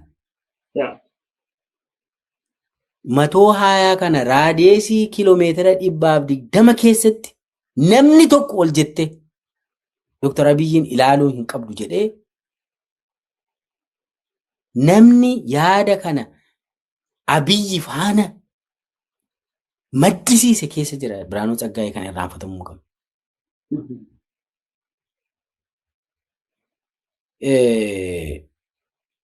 So har'a caasaan kun gubbaadhaa hoogganamaa jira. Amma gaa bal'inaan haa ilaallu akka Oromiyaatti. Akka Oromiyaatti caasaan kun jiraachuu an seriously kanan baree jechuun maqaa garaagaraa maqaa isaanii jechuu kooti maqaa iddoo biraa kana kanan baree yaalii ajjeechaa Jawaar irratti gaggeeffame booda waajjira dhaabaatti waamamne ani yeroo sana mallee biiroo lafa Oromiyaa irra jira. Awwaluu Abdii yeroo sana damee baadiyyaa hooggana waajjira dhaabaa. Bilchiginnaan hin uumamne. ODP'tu ture. Awwaluu Abdii walitti nu qabee maal jedheetu nama bobbaasaa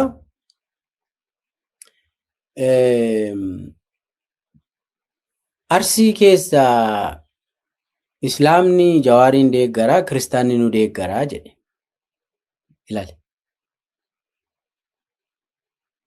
Kanaaf uummanni Arsii keessatti Kiristaanaa fi Islaamni wal lolee jedhe.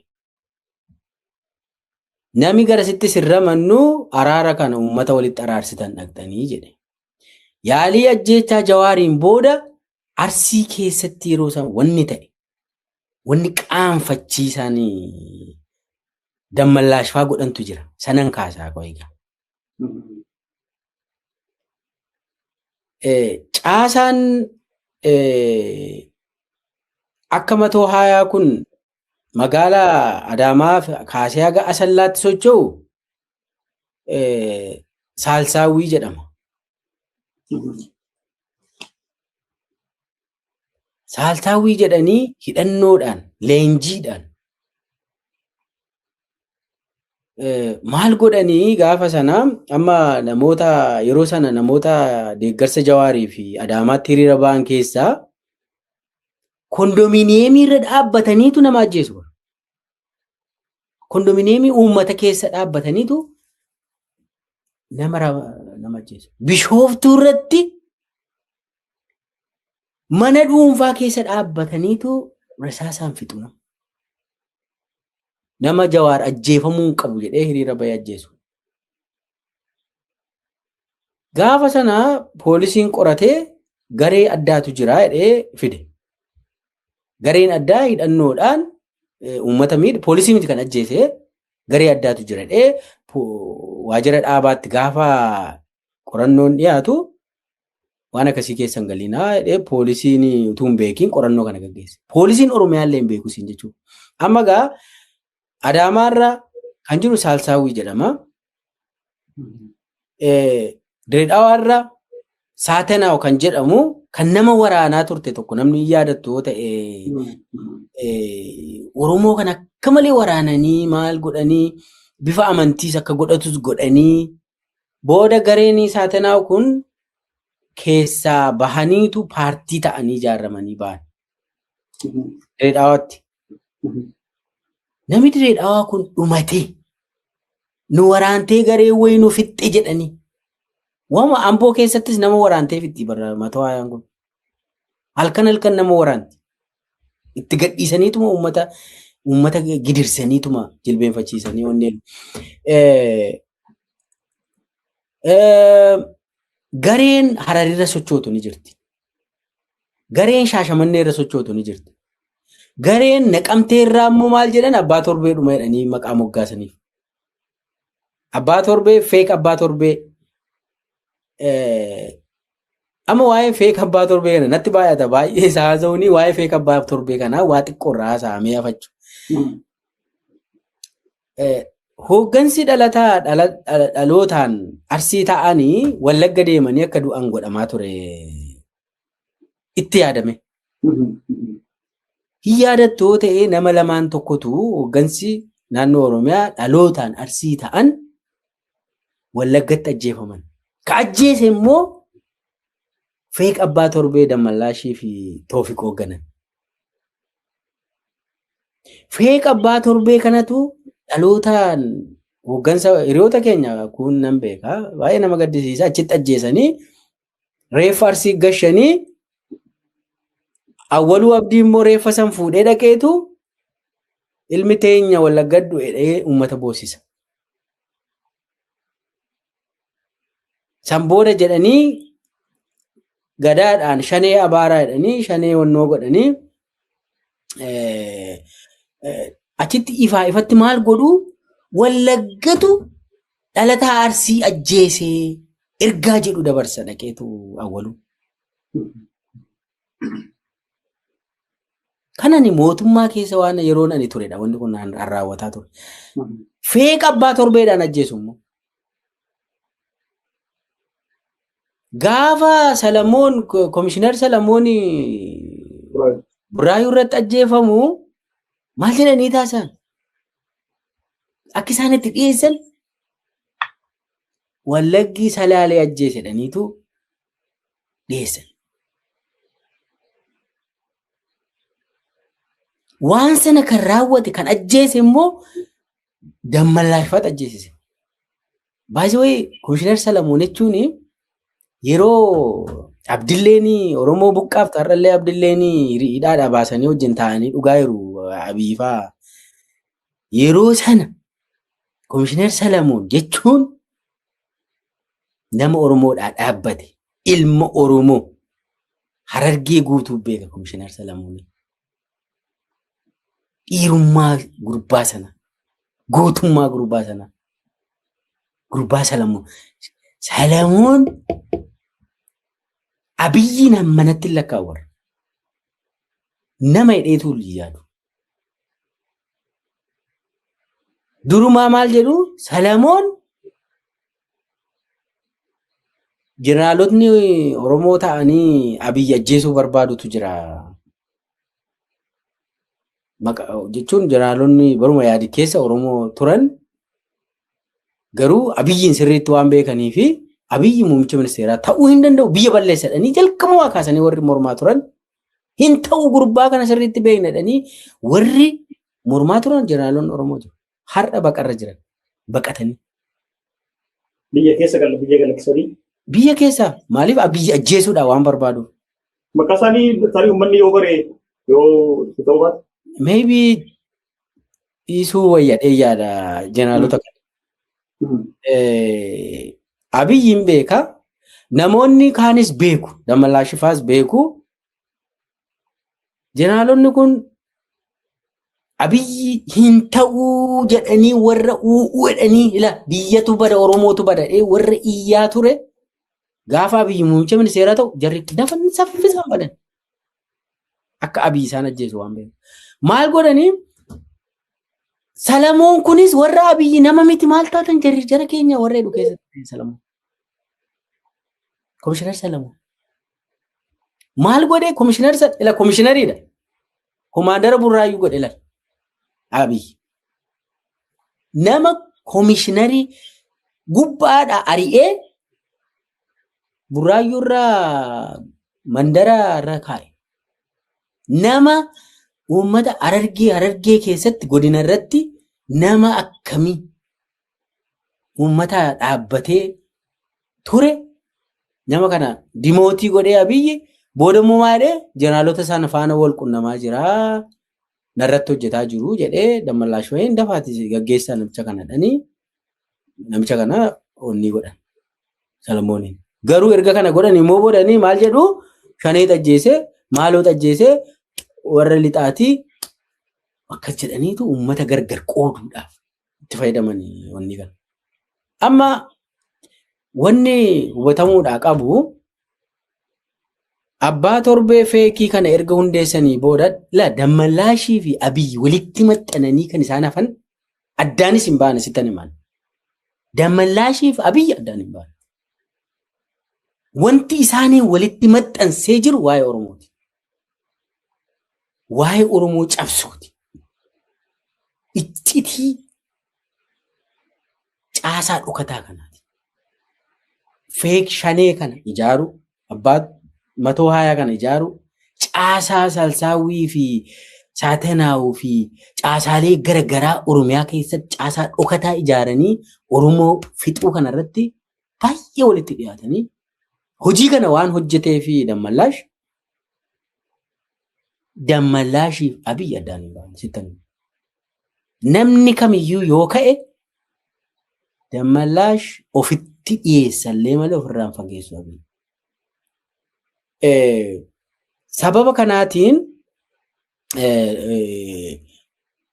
Oromiyaa guutuu irratti moodela kanaan ijaarsi ijaaramee saba biraa warri rukutan. Amma Amaaraa ajjeesuun waa'ee tolee yeroo baay'ee namni naasaa.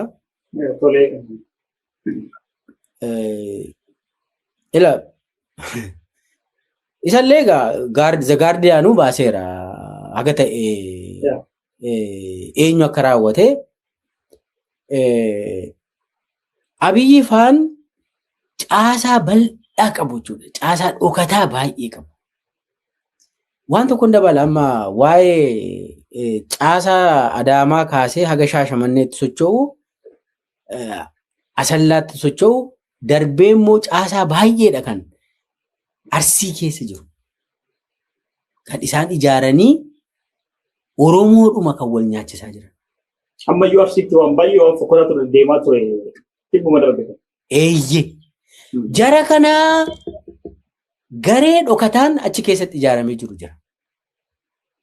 Garee kanaa namoonni leenjisaa turanii ijoollee jalqabarraa ijoollee NGO wayii jedhanii garasuutu faanfaa oofan tokko IC formaa waan deemaarreedha wayii tokko jiru. Eenyu simee maarree jedhamee ijoollee wayii tokko oofa wayii waan wayii tokko naannoo sanatti ijoollee isaan ijaaranii bobbaasantu jira. Karaa isaaniitiin caasaa dhokataan ijaaramee socho'antu jiru. Arsii keessa. Shaashamannee fi Arsii Nagallee immoo adda kophaatti jiru. Keessattuu amma namni baay'ee kan inni beeku yeroo Hacaaluun ajjeefamee sa'aatii tokko utuu hin ta'iin Arsii Nagallee gubattee Shaashamanneen gubatte. Galgala sana. Hacaaluun du'e jedhamee utuu namuu hin dhagahin already Shaashamannee ibiddatti qabsiisaniiru. Eenyu jarri kuni warri kana godhu eenyu jedhee namni gaggaafachuu mala. Jarri kun caasaa dhokatee ijaaramee hojiin itti kennamee waan kana raawwatantu jiru. Yeroo sanatti sagantaa dalagnee tarii yaaduma keessa yoo siin deeggaree waan itti dabaltaniif yookiin immoo yaada dabalataa akka ta'utti kantiibaan magaalaa Shaashamannee yeroo sanaa humna dabalataa naa ergaa magaalaan badaa jirti magaalaan barbadaa jirti yennaa manatti deebi'i taa'e jedhanii pirezidaantiin naannoo Oromiyaa yeroo sanaa maaltu afaan kee qabadhu manatti deebi'i jedhanii normaalii kana miidiyaa irratti gadi ba'ee dubbatee sana booda maal irraa akka jiru iyyuu beeku kan dubbachuudhaaf yeroo sanatti to'atamee waan akkasii akka ture quban qaba. Ragaa guutuudha kun. Kantiibaan hin beeku jechuudha. Ilaa caasaa dhokataa san tokko laalladhu. Gubbaadhaa ergamaa jechuudha. Shimallis quba qaba. Caasaa dhokataa kana Biiraawi Deennatiitu sochoosa. Harka tokkoon Hacaaluu nyaataniitu asirraan immoo deeggartoota Hacaaluu kana godhe. Oromootu kana godhe. Qeerrootu kana godhedhaniitu immoo gabaasni immoo dhiyaata taane. Gabaan yeroo sana wanni harka tokkoon Hacaaluu dhabneetu harka tokkoon immoo waanni maqaa Oromootiin maqaa qeerrootiin raawwate addunyaa irratti wanni qabatame yaadattamu ta'ee himannaan qeerroo irratti baname yeroo sana baay'ee gadi fagoodha. Iskindir Naggaa fanti waldaa mootummoota qabxoomanitti shororkeessummaan hin turan yaadatu. Fagoodha la wanni isaa. Ilaa wanni isaan godhan Oromoodhumatu dhume, Oromoodhuma himatu, Oromoodhuma maqaa balleessu isaan kan ittiin deemanii fi jalqabumaa waa'ee qeerroo naa dhiisaa jedhee jalqabne sagantaa kana Abiyyi waa'ee qeerroo naa dhiisaa jedhe. Akkanitti ishii barbadeessu natu beekaa jechuudha. Akkanitti maqaa ishii balleessu, akkanitti ishii diigu, akkanitti dhabamsiisu natu beekaa jechuu isaati. Naa dhiisaa iyyuu jedhe.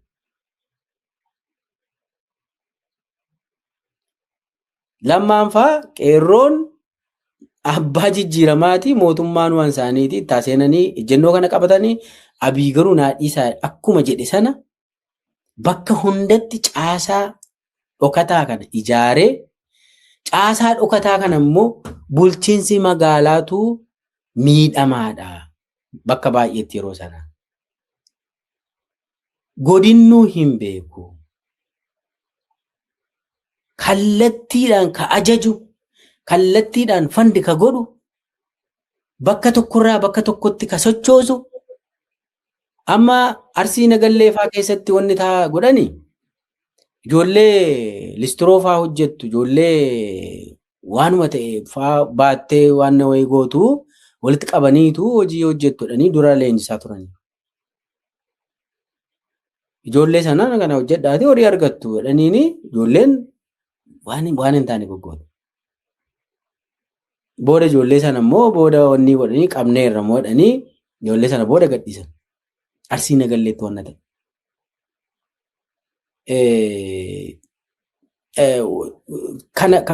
Kana hunda kan kaafnuu fi waan bebbeekamaadha. Waan namnuu argee gaafa sana gaafiitti ta'ee hafe garuu wanniinsaa neetwoorkiinsaa bakka tokkorraa ijaaramee bakka tokkootii socho'a.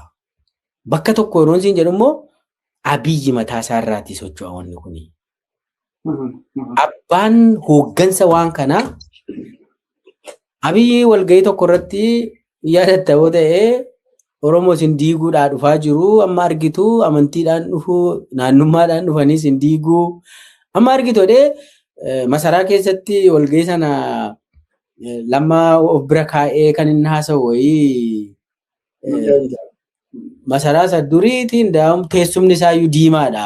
Akka ammaa kana bilchiginnaadhaan hin jijjiirre teessuma isaa barcuma diddiimaa irra taa'anii kan isaan jedhan sana yaadatta.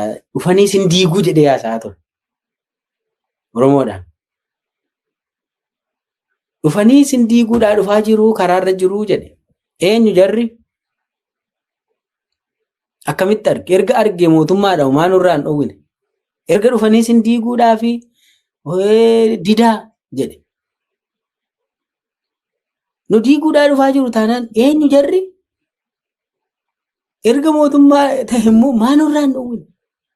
Inni yeroo sanayyuu kan inni uummatatti himaa jiru waan ofiisaa qopheessaa jiru uummatatti himaa jira. Sanaan ijaarsa sana gubbaadha ijaaranii waan kana diriirsanii. Kan ammoo afaan isaatiin Oromoon nan deeggaru taanaan nan cabsadhe akkuma jedhedha. Waan sana hojiirra oolchaa jira. Amma kun egaa kaayyoo isaati. Kaayyoo isaa seriously yaa dubbannu gara xumuraattis deemaa jirra fakkaata. Abiyyi waan kana maaliif godhaa? Jibbinsa Oromoo qabaayi. Maal godhaa jira jennee yoo laalle Abiyyi aangoo isaa jaallata jalqabarra.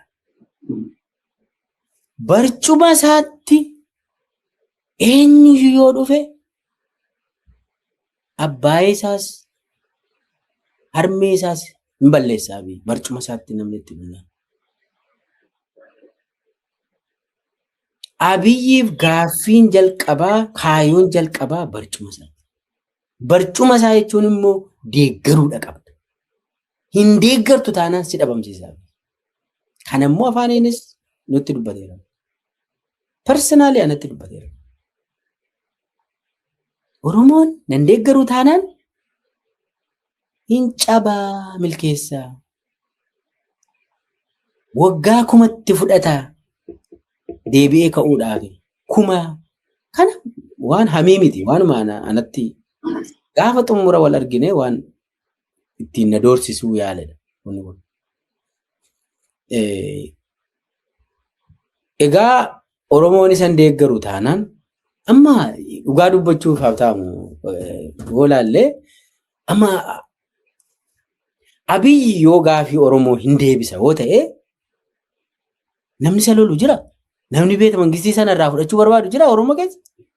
Namni hin jiru bara Abiyyitu gara nan itti deemutti deema. Waan ani isiniin jedhe fudhadhaa. Oromummaa keessa dhiisaa. Ganda gandaan walii isatu uummata kana diinamsate malee uummanni Oromoo dhugaa rabbiin siin jedhaa. Namumti jaalmarroonuu beeta mangistii keessaan si baasan jenneen. Ijoolleen bosona jirtullee beeta mangistii keessaa si baafnaa miti bara. Oromoo irraa duuti maaliif Oromoo jibba? Maaliif Oromoo irratti karoorfata? Inni waan inni barbaade maa inni tokkoffaa biyya sana irratti ilaalcha mataasaa danda'e kan mataasaa qaba. Nugusa isaa ta'ee biyya sana akka ofii fedhutti bushuudhaaf sabboonummaa Oromoo hin ta'uudhee jala muree kaa'ate. Sabboonummaan Oromoo, Oromummaan, tokkummaan Oromoo, Oromiyaan aangoo koo irratti dhiibbaa qabu jedheetu amaneera fudhateeran. Jara kana immoo dhabamsiisuu diiguu malee Oromoo kana hooggansa irraa fixu malee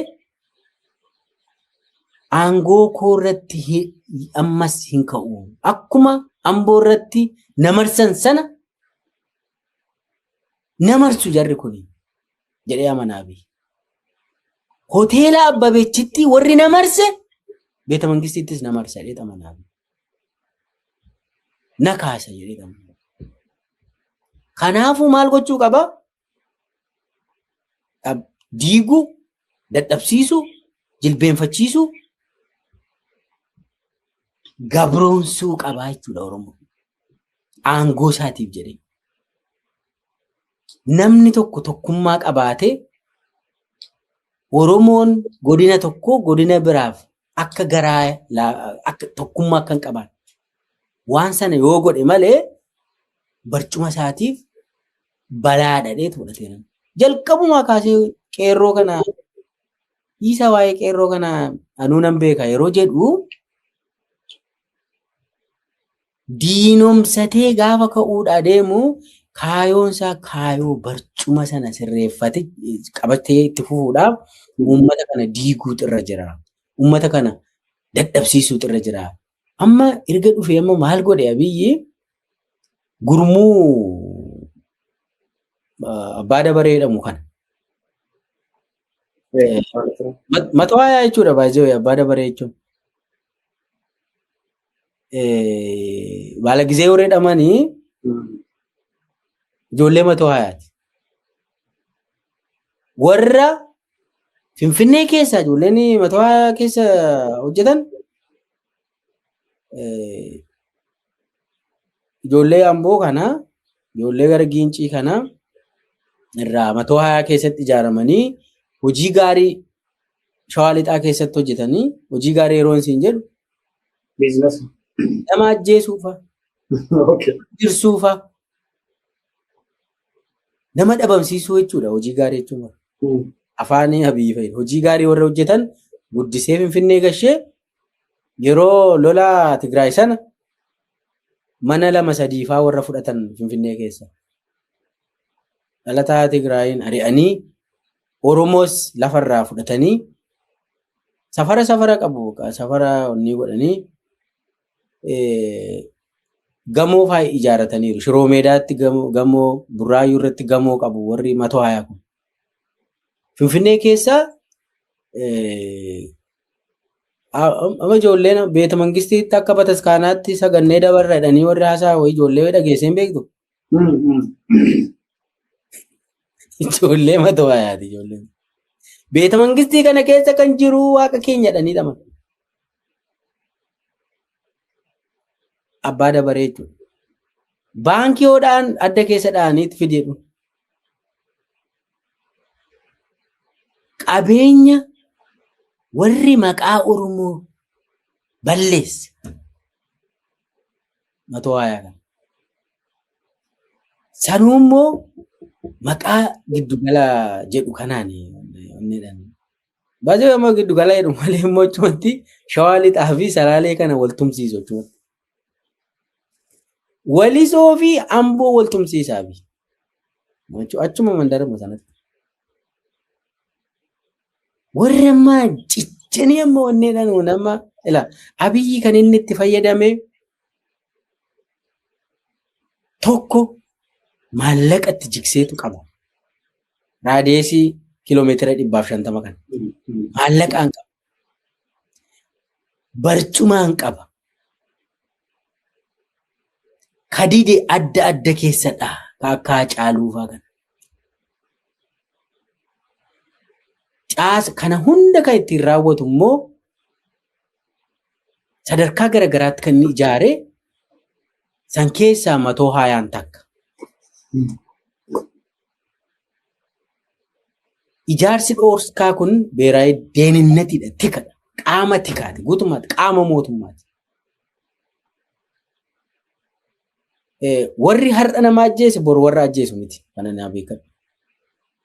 Ajjeechaawwan gurguddaan sadarkaa guddaatti hooggamaman jiru.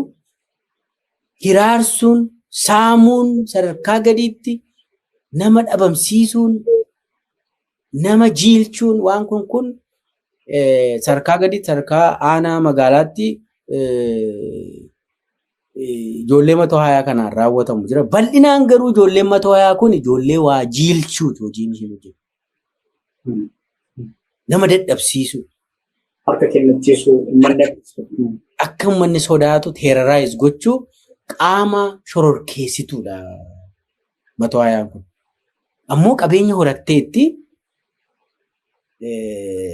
riivoo oofuu Finfinnee keessaa Baalataraadha. Matoo haayaan kun akka salphaatti nama tokko kaasee fi ijoollee muraasa ijoollee 3-4 Amboorraa maqaa dhoofnutu hin ta'in dubbiinsaa gadi fagoodha. Dubbiinsaa dubbii sirnaati. Dubbii caasaa mootummaati. Dr. Milkeessaa, mee gara gola baattiin si fida. Oromoon amajaajota kanarraa akkamitti of baraaruu danda'a? Wanti Oromoodhaaf dhaamtu maali? Shira kana ittiin teettaa falli Oromoodhaaf dhaamtu maali? Hoogganaa si gaafatiin si gallakkisee Oromoon na qabu. Dhugaadha. Rakkoo qofa haasofnee bahuun nurra hin jiraatu. Falli jiru falli jira. Sirni bilchiginnaa kun sirna baay'ee dadhabaadha jetti maal.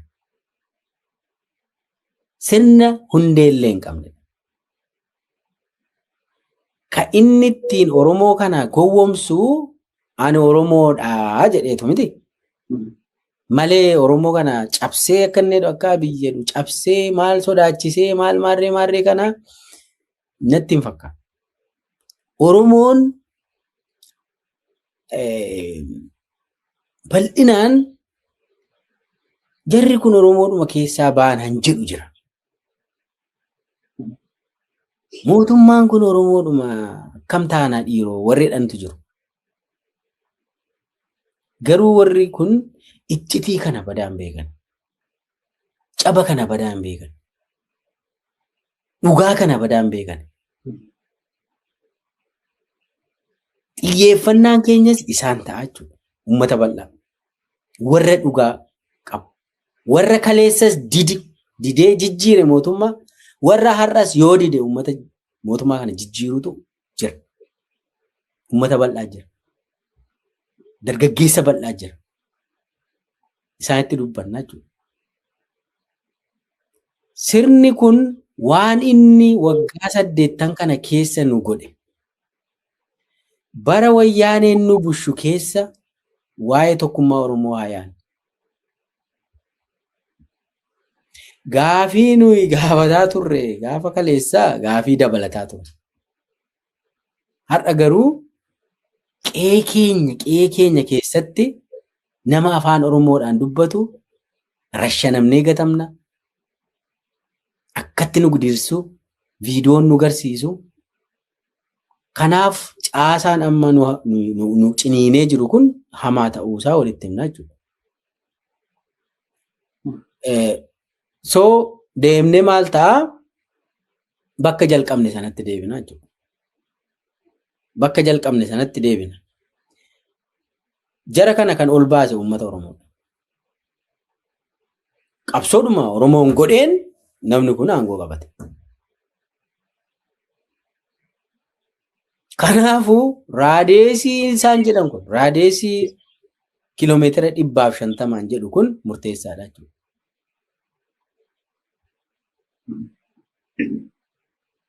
Qabsoon naannoo kanarrattis akkuma fagoorra jiru naannoo kanarratti jira hidhannoodhaan. Abiyyi waan inni sodaatu keessaa fincila akka malee sodaataa siin jedheeran. Tokko kana. Warri mootummaa keessa jirus dhugaan siin jedhaan yoo bilchiginnaa keessaa na gaafatte bilchiginnaan parsantii 99 abiyyiin hin deeggaroon sittan hima. Caasaa keessa nan beekama. Ammallee jechuun bilchiginnaan kun opiidiyoodhuma kaleessaati. Ijoolleen haaraan jirtus keessas jijjiirti. Ijoollee deeggartoota lammaa ta'an keessaa qulqulleessaniiru sanan beeku. Kan itti shakkan lammaanii dhaanii baasaniiru. Haa ta'u malee ijoolleen keessa jirtu kun bal'inaan hojjetaan mootummaa poolisoonni Oromiyaa gidiraa isaan keessa jiran hamaadha. Kaleessa nu wayyaa bara wayyaanee nu wayyaa jedhaa jira namni. Kanaaf ammaa waan kana keessa uummata caasaa mootummaa qabsoo laga jiru qindeessuu gaafataa jechuudha. Wal hubachuu gaafataa jechuudha. tokko mana keessatti tokkummaa gaafataa jechuudha. Abiyyi hin deemu. Uummanni keenya garuu ittuma fufa. Abiyyi jaalannus jibbinus uma kufa Abiyyi. Jaalannus jibbinus uma kufa Abiyyi. Tokko keessoo keenyatti Oromoon tokkummaa keenya sanarratti xiyyeeffannee gaafa fuuluma yootti guurree hin baddi kun. Waan biraa waan guddaa hin gaafatu. Nama baay'ee okay milishaan nama fixaa jira maarree ila qawweedhaan nama bushitu nama kamiyyuudhaan. Oromiyaa keessa nama baay'ee miliyoonatti lakkaa'amu hojjetaniiru baay'ee. Lakkoofsa. Tureera erga miliyoona darbee baay'ee istaatistiksii NGO'n lamaan tokko kan hojjetaa turan waggaa darbe keessa miliyoona darbeera kan isaan ajjeesan Oromiyaa keessatti. Ragaani funaanamee waan hin baaneef malee. Kanaaf Oromoon dirqama gara tokkummaa isaatti deebi'uun barbaachisaadha jechuudha. Yeroo Oromoo jennu inni horii fudhatee achi galee isa waan gootu hin qabdu gaafa isaa galee inni deebi'uu danda'a. Isarratti miti kan ati xiyyeeffattu. Warra uummata miskiina warra ammoo xiqqoo haalli hin galleef jara irratti xiyyeeffachuu caasaa mootummaa irratti xiyyeeffachuu caasaan mootummaa hundi diina miti. Warri diina ta'ee parsantii xiqqootu jira. Warri gubbaadhaa waan kana hoogganan ni jiru. Harki caalu gidiraa keessa jira. So waan kana keessoo Oromootti tokkummaa cimsachuudha. Qabsoodhuma kana ka eegale kana gosa garaagaraa namni waan danda'u gumaachee namicha kana ofirraa geggeessuu irratti ce'umsa biraaf of qopheessuu irratti xiyyeeffachuudha jechuudha. Kalammeessoo immoo sabaaf sablammoota faana tumsa uummachuun barbaachisaadha. Ilaa Abiyyi Oromoo kana hundaa warra rukuchisuu barbaada. Humna keenya dalga akka fixannu nu barbaada. Oromoon bara Abiyyi keessa godina daangaan Oromoo guyyaa tokko bara yaadi keessa yaadattame guyyuma tokko daangaa darbee namni dhufee Oromoo qabatee yookaan boossisee yookaan weeraree akkas taanedha. Waggaa 7 guutuu Oromoon bo'aa jira. Eessaa dhalate kun? Abbaan Abiyyi. Uummata sabaaf sablammoota faana dubbii tolfachuun barbaachisaadha. Sadarkaa gadiitti sabaaf sablammii faana dubbachuun barbaachisaadha. Uummata ollaa faana dudubbachuun barbaachisaadha. Yeroo hunda Oromoon sirna faana kan inni wal lolu amma immoo keessattuu Oromoon gahee guddaa taphachuu qaba. Amma jarri aangoo irra jiran kun maal jedhaniiti himatu? Nu Oromoodha. Bakka biraa dhaqanii saba biraa ajjeesaniitu nu Oromoodha. Idaa maalii akka isaan lafa nuu kaa'aa jiran hubachuun nurra jira. Jarri kun maqaa Oromoo dhahataniitu nama biraa ajjeesaa idaa sitti fidaa jiru. Kuni balaa guddaadha jechuudha. Kanaaf namicha kana sirna kana ofirraa kutuutu sirra jiraataa jechuudha. Sirna kana faana dhaabbachuun sirna kana faana dhaabbattee kooti tumsan godhaaf yoo jettee idaa borii kaffaltutu jira. Kanaaf sirna kana faana dhaabbachuun warri har'aa horii muraasa fudhatee lafa muraasa fudhatee namoonni tokko namoonni beekaa godhan jiru itti gaafatamummaan isuma jiraata bor. Inni wallaale keessaa ba'a garuu inni beekaa godhu immoo itti gaafatama. Yeroon amma gara Oromootti deebi'uun Oromoodhaa dhaabbachuun Oromoo faana dhaabbachuun qabsoo Oromootti makamuun amma. Oromoon guyyaa tokko keessaa guyyaa tokko saba biraa naa lolisiin jedhame. Oromoon qe'ee isaa irratti abbaa ta'uu barbaada. Biyya isaa irratti abbaa biyyaa ta'uu barbaada. Nagaan mana isaa bulfachuu barbaada. Bilisummaadhaan mootummaa isa fakkaatu isaaf ta'u filannoo walaba gaggeeffatee nama isaa tolu paartii isaa tolu filachuu barbaada. Hiree isaa ofiin murteeffachuu barbaada Oromoo. Gaafii Oromoon qabatee waggoota hedduuf ittiin qabsaa ture hundi isaa ziiroo ta'ee Oromoon dhabamarra ga'ee har'a akka Oromootti baduurra geenye jira. Seenaa ta'uudhaa deemaa jirra. Oromoon bara akkasii tureera dhamee nutti haasa'uudhaa deemaa jiru. Matoo haayaan kunis caasaan dhokataa kun ergama kana galmaan ga'uuf waan deemaa jiruu fi Oromoon tokkoffaa already Oromiyaa kana kilaastara ja'an bushaa jiru. Yeroo muraasa keessatti Oromiyaa jiiganii nu agarsiisuuf deemu. Kanaaf uummanni Oromoo jibbaata qabsoo jibbaataa gochuun barbaachisaadha. Of hambisuun barbaachisaadha. Waan jedhu kaasuun barbaada abta. Tole sa'aatii qabadee dhalatti sa'aatii dheeraa sirraa fudhadheen jira. Sa'a tokko jennee turre daqiiqaa 45 dabalataa sirraa fudhadheen jira. Keessaa egaa sa'aatii ajandaan kee ajandaa guddaadha. Sanaafidha sirriitti kaasnee icciitiiwwan baay'ee irraa kaasnee ajjechaawwan sadarkaa gadiitti namoota maqaan isaanii hin beekamne, eenyummaan isaanii hin beekamne garuu sabboonummaan isaanii guddaa ta'ee fi sirnicha sodaachisan jedhaman gareen matoo hayaatii fi isa fakkaatan biyya keessatti waan isaan raawwachaa turan sadarkaa guddaatti haay leevelitti immoo warreen gaggeeffaman kanneen ajjechaa akka battee akka Abdul-Jabbaaruu Seenaa fakkeenyaaf ableedhaan ciranii ajjeesan nama hammas ga'u abukaatoo haqaa nama ta'e ajjechaan isaa warra kashlabboota kan wal fakkaatudha albeedhaanidha kan inni ajjeefame. Dabalataan abbootii gadaa karrayyuu sirna tokkummaa Oromoodhaa cabsuu keessatti haay leevelitti ajjechaawwan raawwataman biqitii kana duuba jiru caba Oromoo cabsuudhaaf sana dabalatee Amboo irratti immoo keessattuu xiyyeeffannoon guddaan godhamee kashlabboonni akkanatti gallakkifamanii wanti godhamee fi by the way haasaa irratti ati kaasite keessatti kitaaba Jawaar barreesse keessatti hin gaabbuu keessaa sirriitti lafa kaa'ee jira waan kana gaafsan akkamitti akka achi bahanii akkamitti akka achi dhaqanii osoo hin deemin iyyuu jedhanii taakkala uumaa ergii jedheen gaafachaa ture ani ati hin deemini taakkala uumaa ergii namni dalladee jira jedhee Jawaar achirratti barreessuu isaa nayyaa kitaaba isaatti irra dubbiseen jira waan kana iccitii sadaan deebistee ati gaafa kaastu hangam akka wal simu sirrii dhumatti kaasuufiin waa'ee kitaabaatti as fidee kaase. Egaati waan baay'ee kaasne yeroo keetiif hedduu galatoomi jechuu barbaada haadhota dubbisa. Waan miti baay'ee galatoomii yeroo biraa walitti deebinee irraa bal'inaanis haasa'uu dandeenya. Yaa